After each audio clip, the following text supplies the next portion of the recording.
नमस्कार। सिवान लोकसभा से सबसे बड़ी खबर सामने निकल के आ रही है। इंडिया गठबंधन के प्रत्याशी सिवान से अवध बिहारी चौधरी को बनाया गया था, जिनका टिकट कटना लगभग तय माना जा रहा है। उनके नाम की घोषणा भी पार्टी के द्वारा कर दिया गया था, लेकिन अवध बिहारी का अब टिकट काट करके सिवान से जितेंद्र स्वामी को चुनाव राजद के द्वारा लड़ाया जाएगा।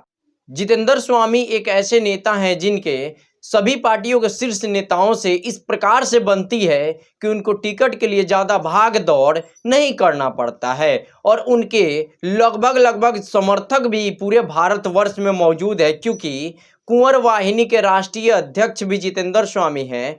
जितेंद्र स्वामी का नाम जब महाराजगंज से आरजेडी के टिकट पर चुनाव लड़ने की जितेंद्र स्वामी के द्वारा बात कही गई, उसके बाद से गठबंधन इंडिया अलायंस का वहां पे समीकरण बिगड़ता हुआ नजर आया। हमें कुछ ही दिनों में इस प्रकार का भौकाल बना दिया, और पार्टी के शीर्ष नेताओं से जिस प्रकार से उनका बेहतर संबंध है, उसको लेकर के वहां की सीट कांग्रेस के खाता में चली गई।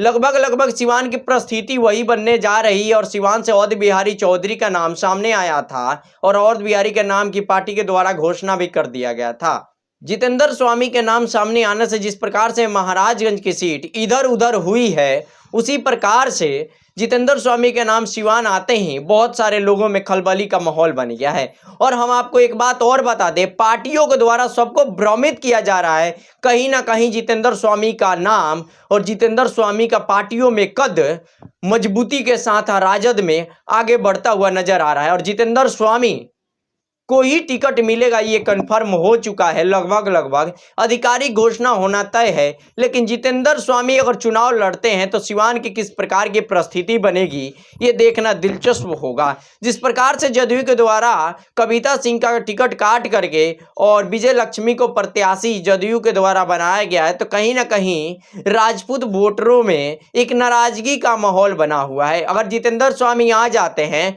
तो उनकी कौम का वोट उनको आसानी से प्राप्त हो जाएगा।